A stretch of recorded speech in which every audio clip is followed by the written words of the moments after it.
पति अंधा होने का नाटक किया कि पत्नी को शक न हो। एक आदमी ने एक बहुत ही खूबसूरत लड़की से शादी की।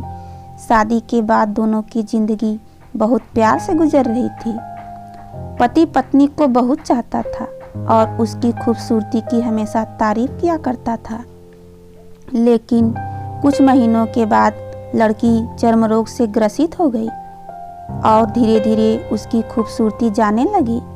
खुद को इस तरह देख उसके मन में डर समाने लगा कि यदि वह बदसूरत हो गई तो उसका पति उससे नफरत करने लगेगा और वह उसकी नफरत बर्दाश्त नहीं कर पाएगी। इस बीच एक दिन पति को किसी काम से शहर से बाहर जाना पड़ा, पर जब वह घर वापस लौट रहा था उसका एक्सीडेंट हो गया। एक्सीडेंट में उसने अपनी दोनों आंखें खो दी, लेकिन उसके बावजूद भी उन दोनों की जिंदगी सामान्य से आगे बढ़ रही थी। समय गुजरता रहा और अपने चर्म रोग के कारण लड़की ने खूबसूरती पूरी तरह गंवा दी।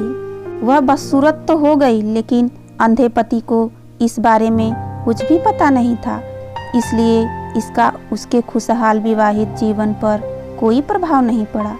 वह उसे उसी तरह प्यार करता रहा। एक दिन उस लड़की की मौत हो गई। पति अब अकेला हो गया था। वह बहुत दुखी था। वह उस शहर को छोड़कर जाना चाहता था। उसने अंतिम संस्कार की सारी क्रियाविधि पूर्ण की और शहर को छोड़कर जाने लगा। तभी एक आदमी ने पीछे से उसे पुकारा और पास आकर कहा, अब तुम बिना सहारे के अकेले कैसे चल पाओगे? इतने साल तो तुम्हारी पत्नी तुम्हारी मदद किया करती थी।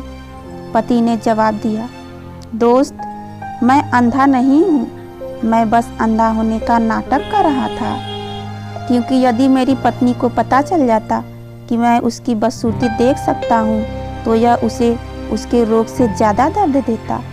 इसलिए मैंने इतने साल अंधे होने का दिखावा किया। वह बहुत अच्छी पत्नी थी, मैं बस उसे खुश रखना चाहता था।